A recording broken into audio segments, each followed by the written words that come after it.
Bom dia, meus queridos alunos. É com muito prazer que eu começo na manhã de hoje um projeto que é um canal no YouTube, né? Eu sei que a gente não tem tanta experiência assim com esses meios de transmissão do conhecimento, que é essas redes sociais, né?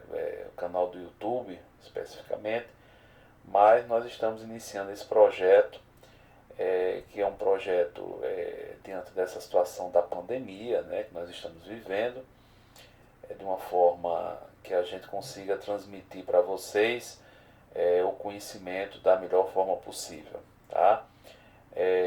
Hoje eu pretendo gravar um vídeo, gravar uma aula sobre a formação constitucional do Brasil. É um tema que é muito caro para a ciência política, mas é um tema também que diz respeito ao direito constitucional, obviamente. E nós vamos, na aula de hoje, nesse momento, nós vamos trabalhar todas as constituições brasileiras. Vamos inicialmente trabalhar, obviamente, além das constituições, vamos trabalhar todas elas, mas entender um pouco o que é o constitucionalismo, o que é uma constituição, quando a ideia de constituição surgiu, quando ela foi formulada. E aí a gente vai trazer alguns exemplos que ocorreram no mundo, não é, na história do constitucionalismo brasileiro, como também a gente vai trazer para a realidade brasileira. Lembrando que o Brasil, nós tivemos 8 constituições.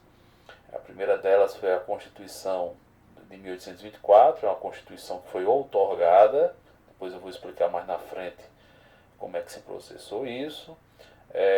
A outra Constituição é a Constituição, já no período republicano, a Constituição de 1891. A outra Constituição, já na era Vargas, pós Revolução de 30, esse termo também é um termo bastante discutível, eu vou explicar mais na frente por quê, mas vamos colocar assim, pós-Revolução de 1930. O outro, que é a Constituição de 34, né, que foi promulgada da era Vargas, a primeira Constituição. Depois nós vamos trabalhar a Constituição de 1937, que também é durante o Estado Novo, durante a era Vargas. É uma Constituição que foi outorgada, lembrando que essa Constituição faz parte do período ditatorial, né, do período totalitário, né, aqui no Brasil, da era Vargas. Depois nós vamos ter uma redemocratização, ou, para alguns autores, uma democratização, porque no Brasil a gente nunca teve, até antes de 1945, uma democracia. Nós vamos ter a Constituição de 1946, que foi a Constituição promulgada. Depois nós vamos ter o movimento, o golpe civil militar de 1964, movimento civil militar. Nós vamos ter a promulgação de uma nova Constituição, que é a Constituição de 1967. Depois, com o advento do Ato Institucional número 5, de dezembro de 1968, nós vamos ter a Emenda Constitucional 01/69, é uma emenda. Alguns autores, alguns doutrinadores comentam que a mudança foi tão grande no texto constitucional que a gente deve considerar uma nova Constituição. Tá? Eu vou também explicar mais na frente isso. E por fim, a Constituição de 1988 foi promulgada no dia 5 de outubro de 1988. É a nossa atual Constituição, Constituição essa que completou agora, vai completar em outubro, 32 anos, uma Constituição ainda muito jovem, uma Constituição ainda muito recente, uma Constituição que está sendo, obviamente, ela e, consequentemente, obviamente, as instituições que ela previu, como é que eu posso dizer, essas instituições estão sendo ainda aprimoradas não é porque é tudo muito recente. Tá? Então, acho que é uma discussão, é um debate que a gente vai concentrar mais na frente, mas como tudo, a Constituição de 88, como tudo é muito novo, tudo é muito recente, então ainda existem alguns debates, algumas discussões que a gente pretende mais na frente trazer no nosso debate, quais seriam essas discussões, o que é que ela pode ocorrer para aprimorá-la, tá? O que é que pode acontecer para aprimorar essa Constituição. Então, eu começo com o nosso debate, com a nossa aula, trazendo para vocês aqui uma apresentação, né? Esse slide, a maioria, a grande parte dos meus alunos tem, tá? Esse slide. Eu queria fazer um comentário, acho que uma coisa que merece, antes de entrar no constitucionalismo brasileiro, tá certo? Acho que merece essa consideração, é observar que o que é uma Constituição e quando surge, repito, o que é uma Constituição, também quando vai surgir essa Constituição, essa ideia de Constituição, e dizer qual foi a influência que isso vai ter aqui no Brasil. Tá? Então eu começo essa minha conversa, vamos colocar assim com vocês, os meus alunos, com os internautas, com as pessoas que têm acesso ao nosso canal. Eu diria que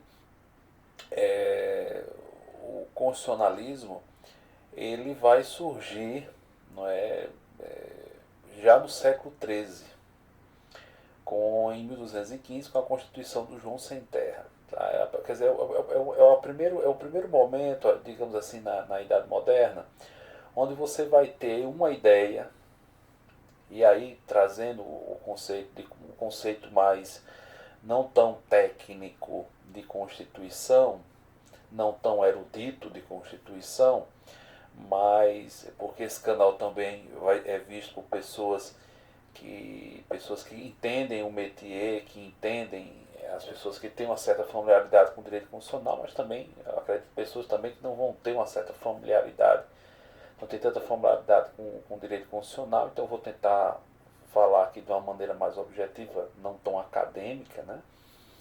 E essa ideia de Constituição é você pensar em 1215, ali na Carta de João Sem Terra, no século XIII, é você pensar numa Constituição em uma lei, em que seja uma lei que esteja acima dos homens e que seja uma lei que de uma certa forma esteja acima, não é, de um rei absoluto. Quer dizer, tentar visualizar a ideia de uma lei que obviamente todos vão ter que segui-la, mas principalmente uma lei que vai surgir meio que em contraposição a um rei que era um rei absoluto. Quer dizer, é o chamado poder divino dos reis. Então você pensar numa legislação, você pensar numa lei, tá? Que dá-se o nome de Constituição, onde as pessoas, inclusive o próprio rei, ele vai ter que o quê? Ele vai ter que ser, de uma certa forma, ele vai ter que seguir os ditames dela. Quer dizer, ele vai ter o seu poder limitado. E isso vai surgir já na Inglaterra, já no ano de 1215, com João Sem Terra, mas de uma maneira muito incipiente. A ideia de Constituição ela vai ganhar um grande impulso a partir do século XVIII. A partir do século XVIII, com as chamadas revoluções liberais, com o chamado liberalismo político, onde você vai ter uma lei que está se sobrepondo aí a uma lei que está oriunda aí do Estado, tá? Que vai sobrepor novamente as ideias desse rei absoluto, mas durante realmente o século XVIII, dos anos de 1700, com o iluminismo e com as revoluções burguesas, e aí é o chamado liberalismo político, é que essa ideia ela vai ganhar uma proporção muito maior. Então, se você pensar um dos pressupostos aí do liberalismo político é uma ideia de você criar constituições, leis que estejam acima desse rei absoluto. Repito, esse rei absoluto aí no caso é o que se entende como absolutismo. E você vai ter uma constituição que vai de uma certa forma limitar os poderes desse rei que se confundia com o Estado. Então, na realidade, você está confundindo, você está limitando os poderes do Estado, e esses poderes do Estado eram poderes representados por um rei autoritário, um rei despótico. Então, as constituições, quando a gente está trabalhando na questão da primeira geração de direitos, a gente falando aí de direitos humanos, você vai observar que as constituições, elas vão, e aí, repito, trazendo a lógica do liberalismo político, elas vão trazer uma lógica das chamadas garantias individuais, dos chamados direitos fundamentais. Mas quando eu falo de direitos fundamentais, eu estou falando dos direitos e das garantias individuais, das liberdades, liberdade de religião, liberdade de expressão, liberdade de pensamento. E cada vez mais essas constituições elas vão estar ali para limitar os poderes do Estado, que são poderes que estão representados por um rei, o quê? Por um rei autoritário. Então, a primeira coisa que você deve observar é que a ideia de Constituição ela vai ganhar muita força no século XVIII, com o Iluminismo e com as revoluções burguesas. A Revolução Francesa, a Revolução Americana, tá? Principalmente a Revolução Americana que vai trazer aí como consequência, em 1776, você vai ter a Declaração da Virgínia, mas logo após você vai ter uma Constituição que é a Constituição Americana, de 1787. Então, durante esse contexto aí, você tem sempre uma preocupação de criar leis que você vai dar o nome de Constituição. Você vai criar leis aí que vai, de uma certa forma, limitar os poderes desse Estado absolutista, consequentemente desse rei absolutista, desse rei autoritário. Então, o século XVIII vai sempre estar aí, a burguesia, né, o liberalismo, capitaneado pelo chamado liberalismo político, aí junto com a burguesia, eles vão estar muito preocupados aí com duas coisas, né? A primeira delas é limitar os poderes do Estado, limitar os poderes do rei, através de documentos, seja declarações ou constituições, tá certo? E principalmente no nosso caso, a gente está tratando aqui de constituições, de uma lei maior, não é? Como também essa burguesia está muito preocupada no sentido de ter uma participação também econômica, mas que não é o caso da nossa aula. A gente está focando mais agora não no liberalismo econômico, mas no liberalismo político. E fazendo um resumo dessa pequena introdução, é você observar que as constituições elas surgem, né, em determinados momentos da história, e aí inicialmente na Inglaterra no século XIII, depois ela vai com a Revolução Gloriosa no século XVII, depois ela vai ganhar um impulso muito maior com as revoluções, principalmente a Revolução Americana, a Revolução Francesa também, mas a Revolução Americana eu acredito que será o grande momento do constitucionalismo democrático, onde você vai ter a Constituição de 1787, tá certo? A Constituição Americana, onde ela tem onde se fala muito da igualdade, né? Todos são iguais perante a lei, lembrando que essa igualdade não é uma igualdade meramente formal, tá certo? Na prática nem todos são iguais, tá certo? Mas enfim, isso para a época representou um ponto importante no sentido também de consolidar os chamados direitos individuais, as liberdades, liberdade de expressão, liberdade de pensamento, liberdade religiosa, tá certo? Essa igualdade formal, mas enfim, a questão do direito de propriedade. Então, assim, para a época isso representou um impulso muito grande, né, do ponto de vista político, e isso vai ter uma influência até os dias de hoje, tá? A nossa Constituição atual, a Constituição de 88, ela tem muito, somente no seu artigo 5º, ela vai ter muito desse da herança desse obviamente com as suas adequações, mas ela vai ter muito desse liberalismo político, tá certo? Do século XVIII. E aí vem a grande questão, e o Brasil? O que foi que aconteceu aí? O que é que a gente pode falar em relação ao Brasil? O que é que a gente pode dizer em relação ao nosso querido país, tá? Quer dizer, a gente deve primeiro observar que o Brasil ele vai se tornar um país independente em 1822. Quer dizer, o conceito de Estado nacional, o conceito de nação, ele vai surgir a partir do século XIX aqui no Brasil. Então é muito curioso, enfim, eu estou falando do caso brasileiro, obviamente, é muito curioso que o Brasil, até antes de 1822, você não se identificava como brasileiro, quer dizer, você não tinha algo que, de uma certa forma, nos unisse. Muito interessante porque as pessoas não se identificavam, como falei, não se identificavam como brasileiro. Então você era um nortista, você era um sulista. Existiam vários Brasis dentro do Brasil. A partir do Império, a partir de 1822, uma unificação que a gente vai ter, né, depois das guerras da independência, esse conceito de nação ele vai se tornar mais presente. No sentido de que você vai ter, por exemplo, uma língua em comum que nos une, que é o português, uma religião oficial, eu vou falar mais na frente sobre isso, que é a religião católica.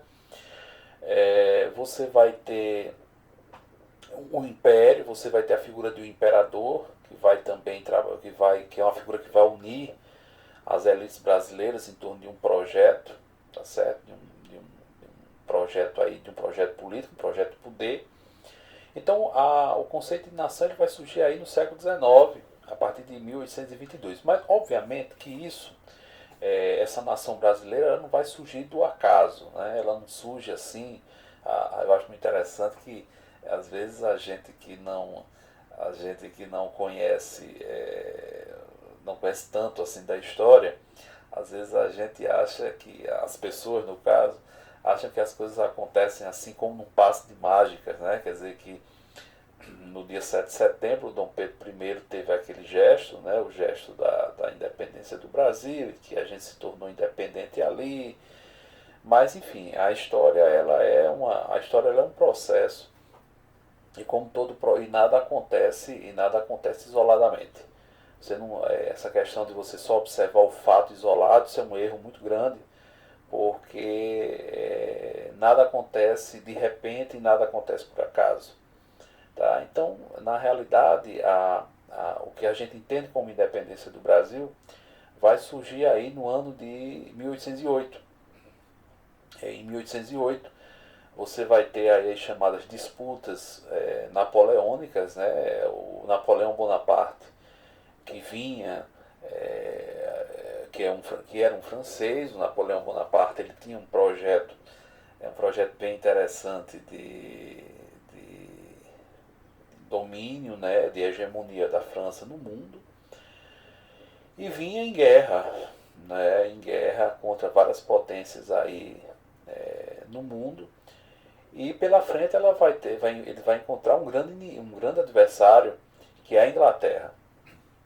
Lembrando que a Inglaterra é um país que desde o século XVIII, desde aproximadamente 1750, a Inglaterra ela faz uma revolução industrial. A Inglaterra é um país que economicamente representa não só o liberalismo político, mas o liberalismo econômico.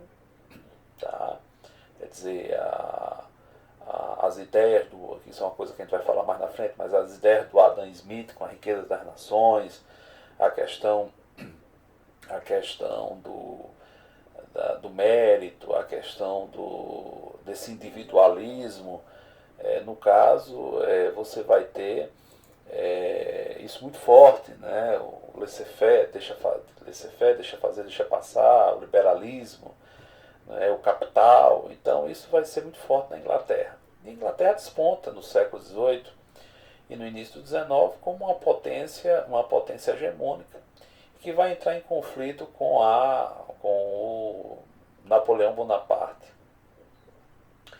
E aí Portugal está no meio dessa guerra. Portugal é um país europeu, né, está na Península Ibérica. Portugal tem um regime, uma monarquia, um regime absolutista. A rainha Dona Maria I estava doente, tinha problemas, ela tinha ficado louca. E quem estava no poder era o príncipe regente, seu filho Dom João VI, o pai do Dom Pedro I. E o Napoleão Bonaparte teve uma conversa com Dom João pedindo para que Dom João desse apoio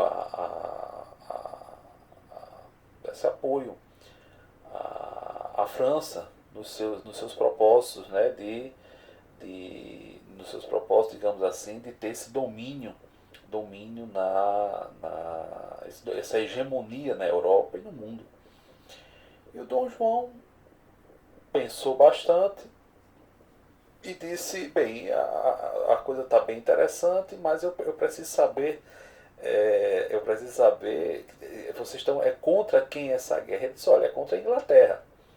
E Portugal tinha débitos muito grandes com a Inglaterra. A Inglaterra, de uma certa procurada, a Inglaterra, obviamente, que não deixou que Portugal se aliasse à França. Dom João ficou numa situação muito difícil, porque estava sendo pressionado dos dois lados, e aí foi quando a Inglaterra deu uma saída, enfim, uma saída, vamos colocar o termo, assim, não sei se o termo se aplica, mas é uma saída, uma questão conciliatória, no sentido de dizer o seguinte, olha, você vem para o Brasil, você transfere a corte brasileira, a corte portuguesa para o Brasil, que é a colônia, e você deixa a França conosco, que a gente resolve o problema. E Dom João não, tudo bem. E aí a corte brasileira, com a ajuda da Inglaterra e da Marinha Inglesa, eles vêm aqui para o Brasil. Dom João chega no Rio de Janeiro com mais de 15 mil pessoas, toda a corte portuguesa ela vem para a colônia.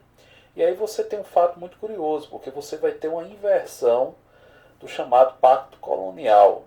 A colônia passa a ser metrópole e a metrópole passa a ser colônia. Obviamente que a chegada da corte portuguesa aqui no Brasil, ela vai trazer algumas modificações, porque a metrópole, ela passa, o Rio de Janeiro passa a ser capital do Império Português. Antes era Lisboa e agora é o Rio de Janeiro. Consequentemente, Dom João ele vai tomar algumas providências aqui. Uma das primeiras providências de Dom João vai ser a abertura dos portos às nações amigas, traduz a Inglaterra. Dom João, que isso era uma coisa que feria radicalmente o pacto colonial, você imaginava, pelo pacto colonial, pelo mercantilismo aí, o Brasil só podia ter negócios com Portugal, mas agora não, Dom João ele abre, né, diz, a gente vai fazer a abertura dos portos às nações amigas, o Brasil vai poder fazer negócios com Portugal, mas também negócios com a Inglaterra. Isso do ponto de vista econômico, né? Do ponto de vista político, ele vai criar algumas instituições que ainda permanecem no Brasil de hoje. Vai criar um banco chamado Banco do Brasil. Ele vai criar uma imprensa, um jornal chamado Correio Brasiliense de Hipólito da Costa. Ele vai criar o Jardim Botânico, ele vai vai instituir os poderes aqui no país. E toda uma burocracia, né? Uma burocracia administrativa. E ele vai fazer uma coisa que é muito interessante. Ele vai distribuir cargos, vai distribuir honrarias, vai distribuir títulos de nobreza. Ele vai, de uma certa forma, cooptar, a palavra é essa, cooptar às elites brasileiras. E as elites vão achar isso muito bom. O rei está mais próximo. A gente está sendo mais prestigiado, vamos colocar assim. E isso é em 1808. O, o Dom João,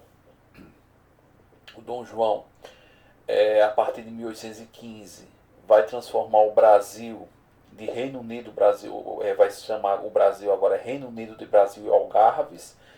Ele vai consolidar isso que eu estou falando aqui nesse vídeo. O Brasil vai ser um Reino Unido agora de Brasil e Algarves. Algarves é Portugal. Esse Reino Unido, a capital é o Rio de Janeiro.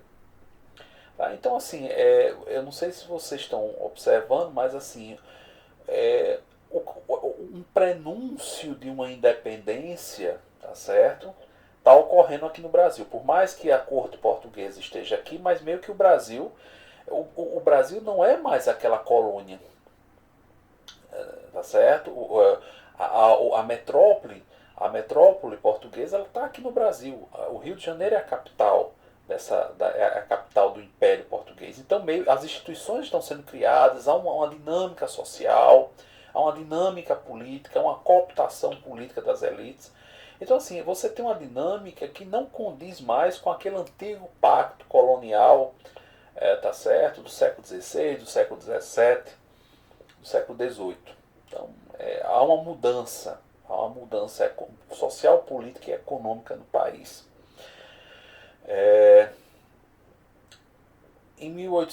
A partir de 1810, o Napoleão ele perde as guerras na Europa. Há uma certa pacificação, né? Uma pacificação no mundo europeu e no mundo. Uma certa tranquilidade. A Inglaterra se torna aí um país hegemônico. Se já tinha uma certa hegemonia, agora que vai ter mesmo, no século XIX. O Brasil vai se tornar, Portugal e consequentemente o Brasil vai se tornar muito dependente da Inglaterra.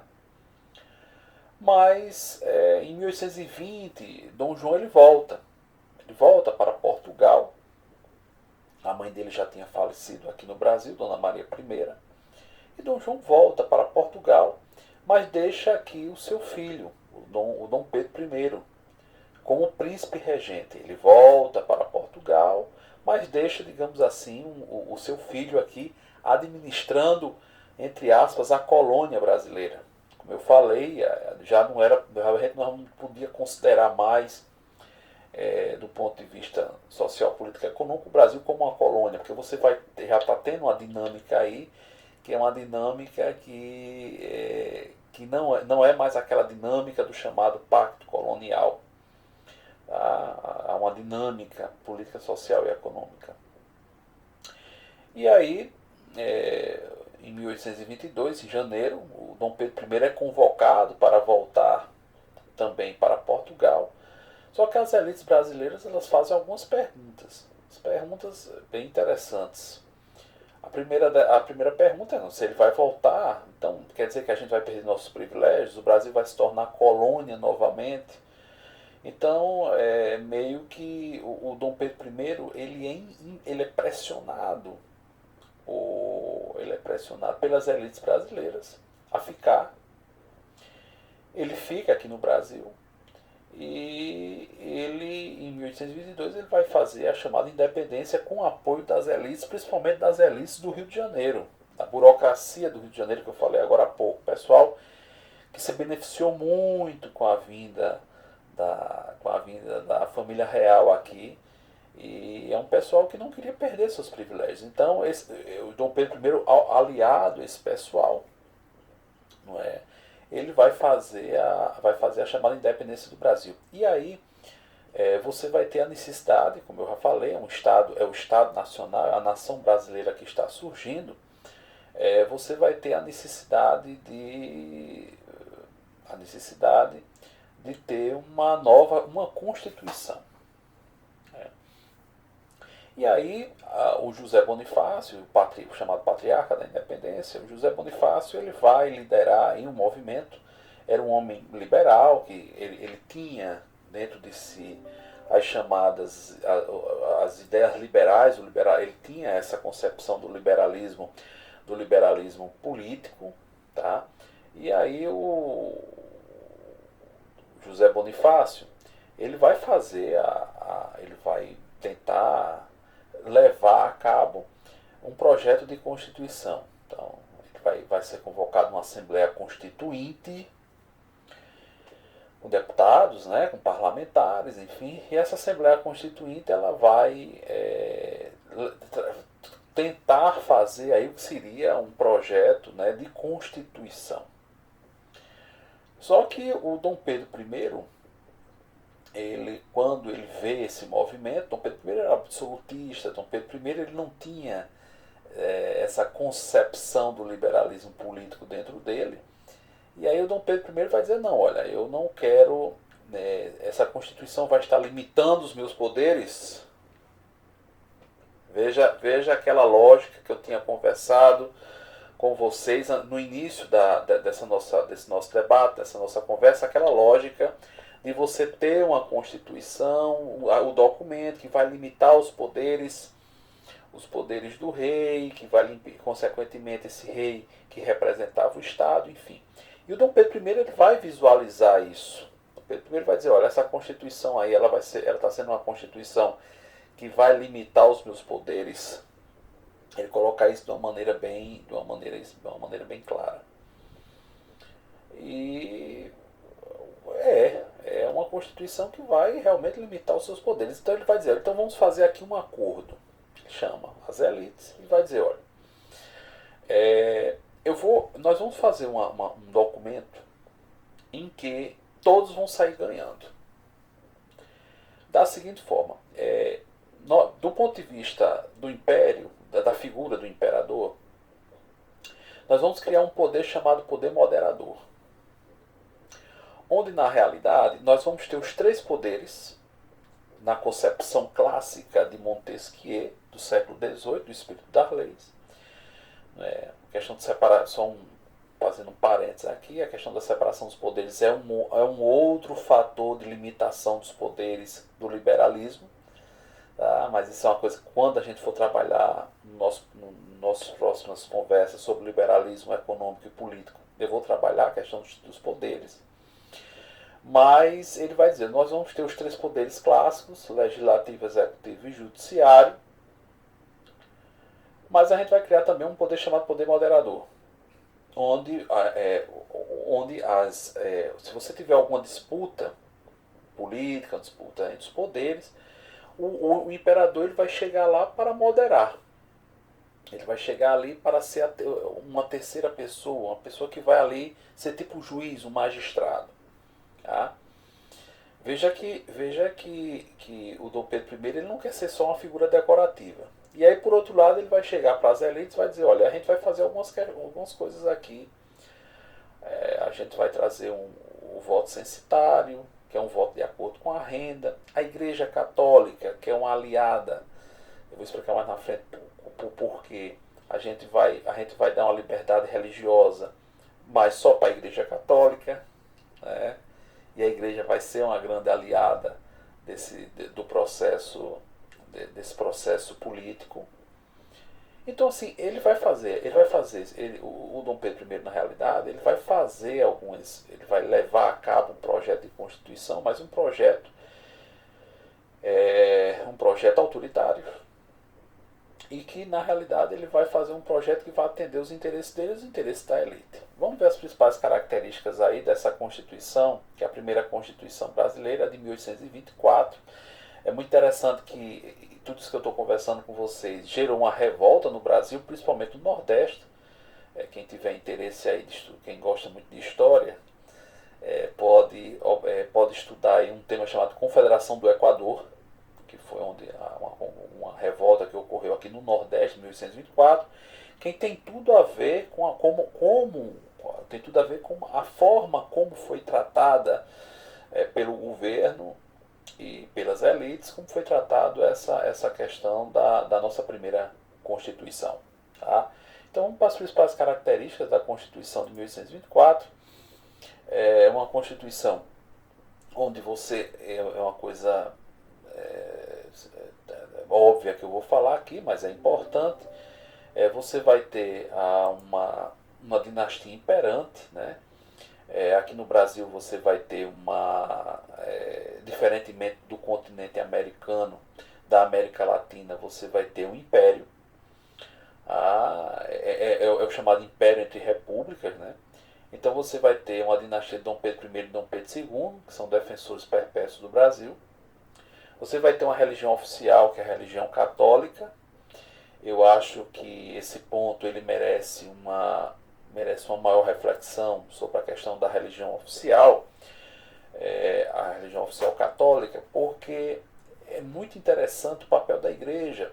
Quando eu falo de igreja, gente, eu queria fazer algumas observações. A minha análise aqui é uma análise histórica, é uma análise técnica, uma análise acadêmica. Tudo que eu estou falando aqui tem fundamentação acadêmica, tá? Então não é nada contra a religião A, religião B, enfim. É uma questão, estou colocando aqui os fatos para vocês. E é indiscutível o poder que a Igreja Católica vai ter nesse período, tá? E queria só fazer essa observação para não gerar grandes problemas. Mas voltando à questão da Igreja Católica, você vai ter uma Igreja Católica. Essa Igreja Católica é uma igreja que com força. A Igreja Católica, a Igreja Católica aqui no Brasil, ela vai ter uma força muito grande, né, do ponto de vista de terras, do ponto de vista mesmo de catequização dos índios, do ponto de vista da educação, né?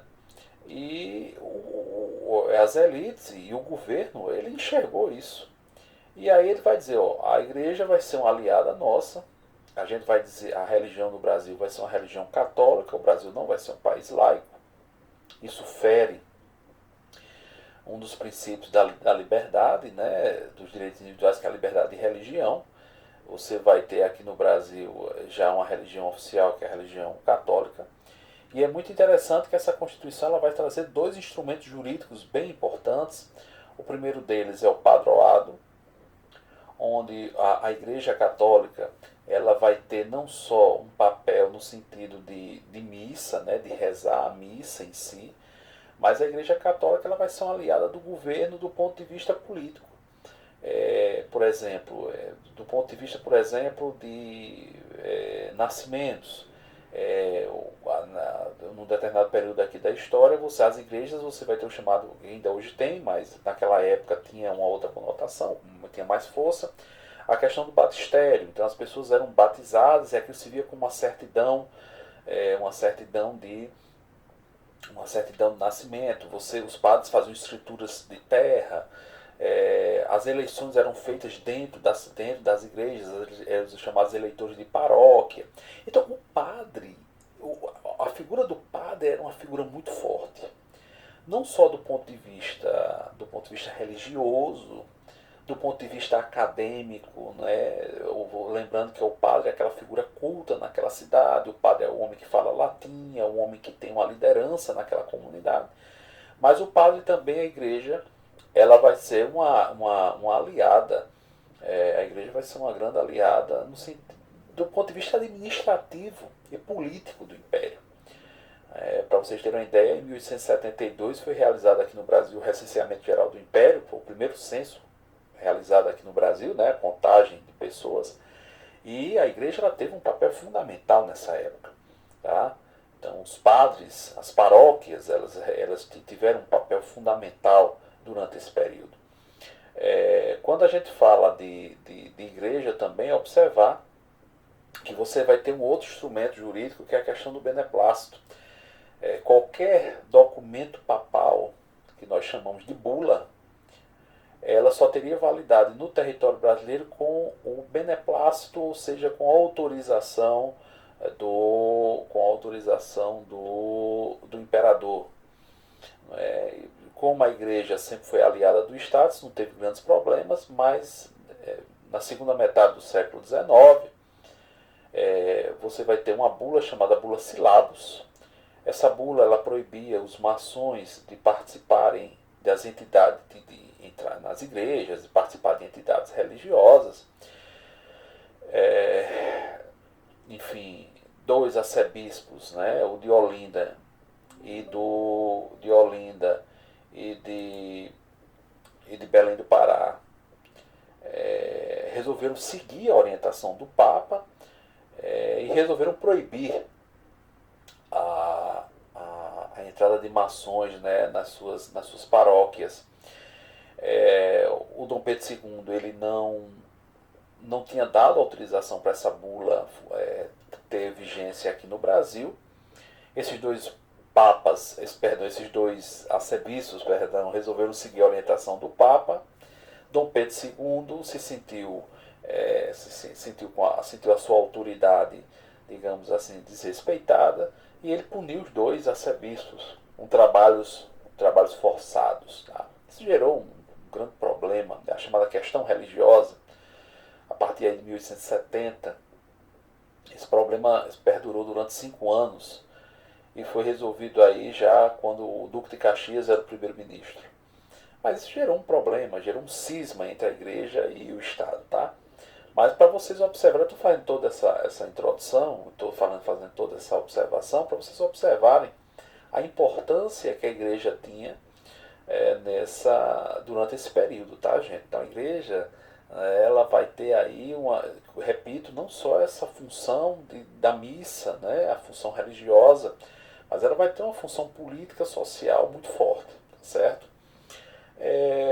Próximo ponto, eu acho muito interessante, né, uma curiosidade, a capital do Império, né, vai ser o Rio de Janeiro, a cidade do Rio de Janeiro é a capital, lembrando que o Rio de Janeiro era o chamado Distrito Federal.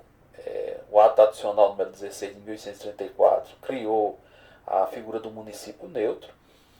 O Rio de Janeiro, a cidade do Rio de Janeiro vai ficar como capital de 1834 até 1960, quer dizer, vai pegar o Império e a República.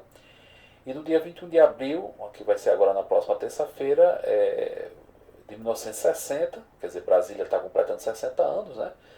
Você vai ter a inauguração da nova capital. E aí a cidade do Rio de Janeiro se transformou num estado que chamava-se Estado da Guanabara. E o estado do Rio tinha como capital a cidade de Niterói. A partir de 1975, você vai ter a chamada fusão. Não é?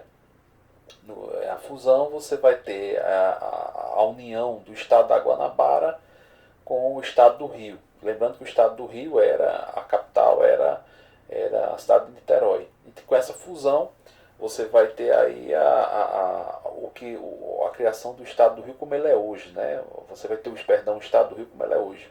O estado do Rio com a capital, a cidade do Rio de Janeiro. Tá?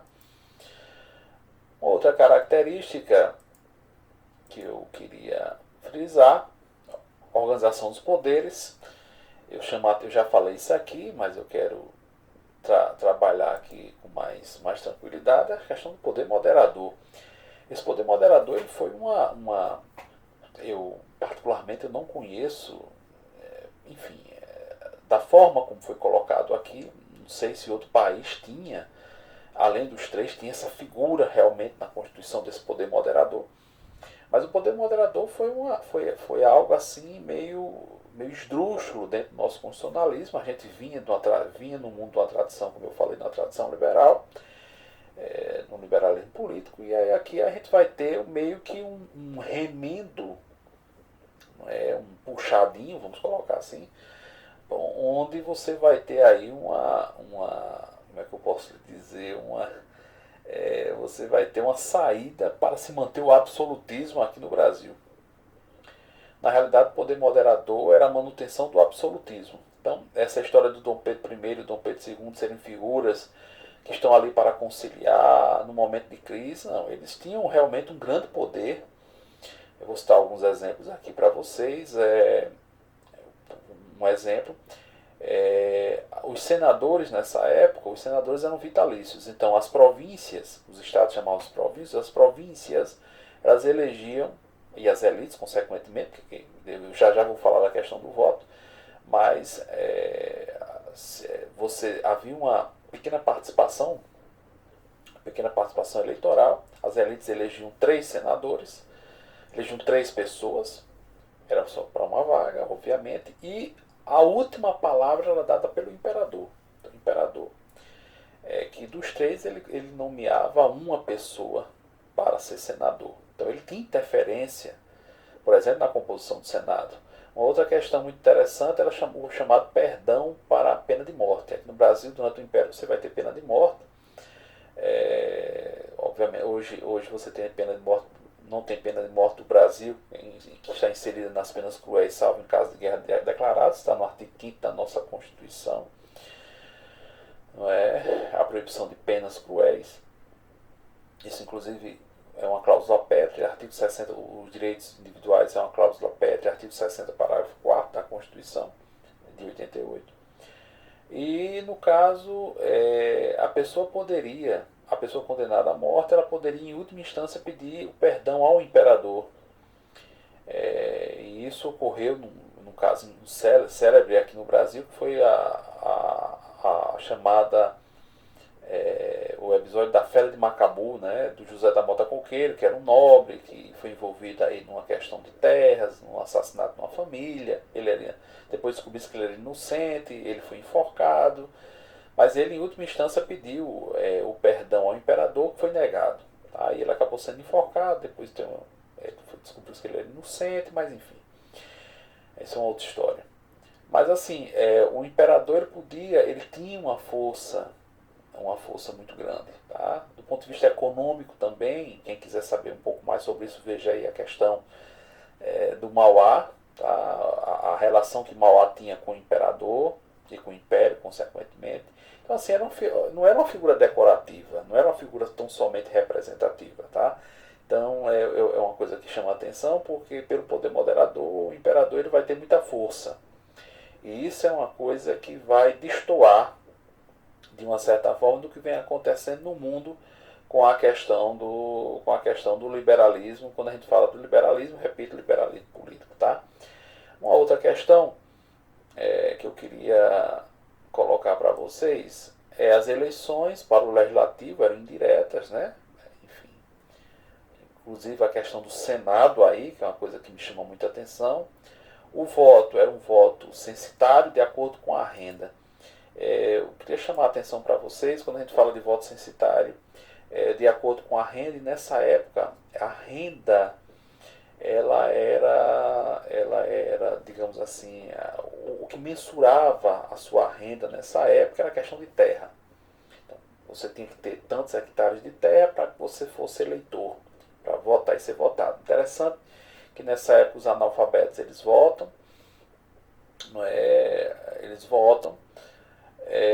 o voto não era secreto, você não tinha justiça eleitoral, havia muita fraude, as eleições eram feitas nas paróquias, né?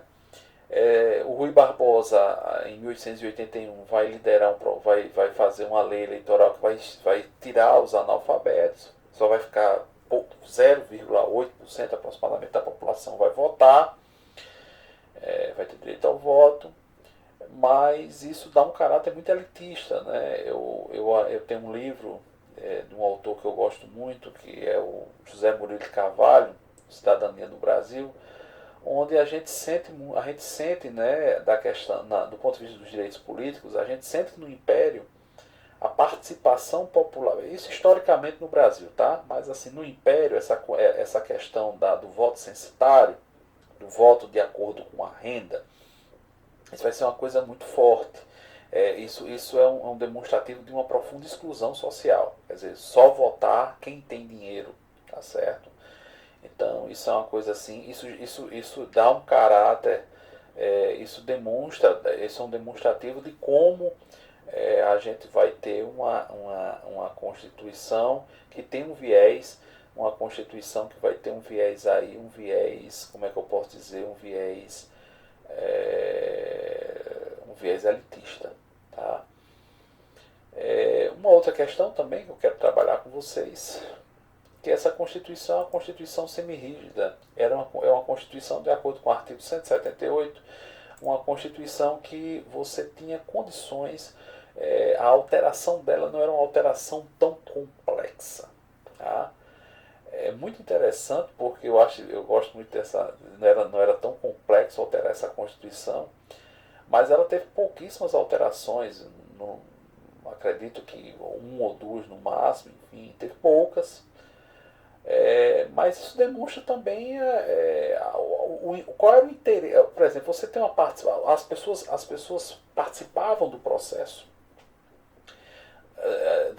de mudança de uma Constituição dessa. Quer dizer, quem tratava dessas questões eram as elites. As elites não tinham interesse de mudar a Constituição, porque era uma Constituição que estava muito bem amarrada de acordo com as suas necessidades, com seus privilégios. Tá?